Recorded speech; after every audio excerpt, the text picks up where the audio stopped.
जय शिवराय मित्रांनो, आज आहे 28 सप्टेंबर आणि कालच्या लाईव्ह मध्ये तुम्हाला सांगितल्याप्रमाणे पूर्व मराठवाड्यातला आणि पूर्व विदर्भातला जो काही पावसाचा जोर आहे तो कालच्या पेक्षा बराचसा आज कमी होऊन जाईल. जनावरांना चान्सेस मिळतील चारा वगैरे खाऊ घालण्यासाठी.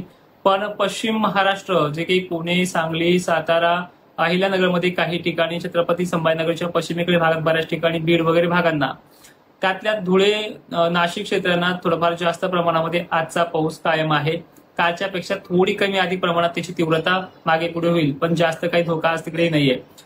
विदर्भ आणि खानदेशात आज काही भागांना भाग बदलत पद्धतीनं जोर हा टिकून असेल, पण थोडा कालच्या पेक्षा उसळणार आहे.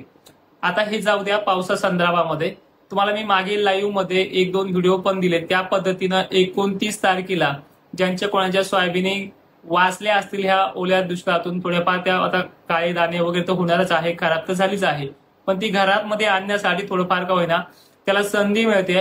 29 तारखेला म्हणजे 29 सप्टेंबरला मराठवाडा संपूर्ण, पश्चिम महाराष्ट्र जवळपास संपूर्णच आणि विदर्भ संपूर्ण पावसाचा जोर हा ओसरतो आहे. ओसरतो म्हणलं की त्याच्यामध्ये 20% भागांना तो होत सुद्धा असतो. 100% क्लिअर वातावरण नाहीये.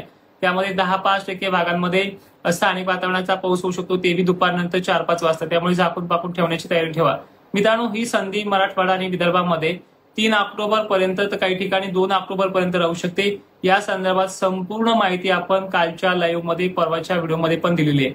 ज्यांना कोणाला त्याबद्दल उद्या नियोजन करायचं असेल सोयाबीन काढणीचं, ज्यांना कोणाला कोणत्या भागांना थोडंफार 10-5% भागांचा जर पावसाचा धाक असेल ते जर जाणून घ्यायचं असेल, तर आज संध्याकाळी 7:30 वाजता फेसबुकच्या लाईव्हला या. तुमची भागातली माहिती संपूर्ण कालही दिलेली आहे, आजही देण्याचा प्रयत्न करेन.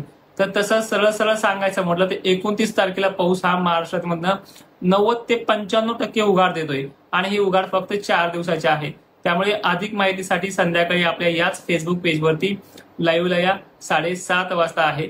जय शिवराय, धन्यवाद.